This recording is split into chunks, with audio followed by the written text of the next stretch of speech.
దేవునికి స్తోత్రం. హల్లెలూయా, హల్లెలూయా. Good morning. ఈ దినము మీ అందరినీ దేవుడు అద్భుతంగా నడిపించును గాక. ఈ సమయంలో దేవుని వాక్యంలోంచి మత్తయి సువార్త 1వ అధ్యాయము 19వ వచనంలోంచి ఒక మాట మనం జ్ఞాపకం చేసుకున్నట్లయితే, యోసేపును గురించి రాయబడినటువంటి మాట, మరియ భర్త అయినటువంటి యోసేపును గురించి చెప్పబడిన మాట, అవమానపరచనులక రహస్యముగా విడనాడను ఉద్దేశించను. ఆయనకు ఒక ప్లాన్ ఒకటి ఉంది. మనుషులమైన మనందరికీ ఒక ప్లాన్ ఉంటుంది. మనకు ఒక ప్లాన్, ఒక ఆలోచన ఉంటుంది, దీని ప్రకారం చేయాలని. కానీ ఆ ప్లాన్ కాకుండా ఇంకో ప్లాన్ జరిగే అవకాశం ఉంది.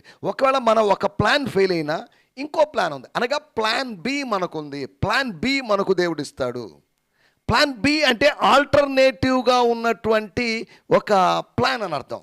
యోసేపు జీవితంలో విడనాడాలి అనేటువంటి ఆలోచన ఉంది, that's a plan A. But God's plan B is చేర్చుకోవాలి, మరియను చేర్చుకోవాలి. విడనాడడం కాదు మనం చేయాల్సిన పని, చేర్చుకోవాలి అనేది దేవుని యొక్క ప్రణాళిక. రోమాపత్రిక 14వ అధ్యాయంలో విశ్వాసమందు బలహీనులైన వారిని చేర్చుకోండి. ఈ ఉదయకాలం క్రీస్తు మనలను చేర్చుకున్న ప్రకారము ఒకరినొకడు చేర్చుకొనుడి.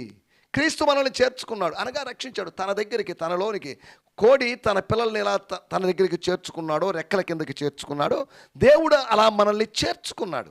ఆయన చేర్చుకున్న ప్రకారము మనము ఒకరినొకడు చేర్చుకోవాలి. అలాగే చేర్చుకోవడానికి, ప్రేమను బట్టి స్వీకరించడానికి, లేదా ప్రభు మనల్ని స్వీకరించాడు దాన్ని జ్ఞాపకం చేసుకుని ముందుకు సాగడానికి ప్రభు సాయం చేయనుగాక.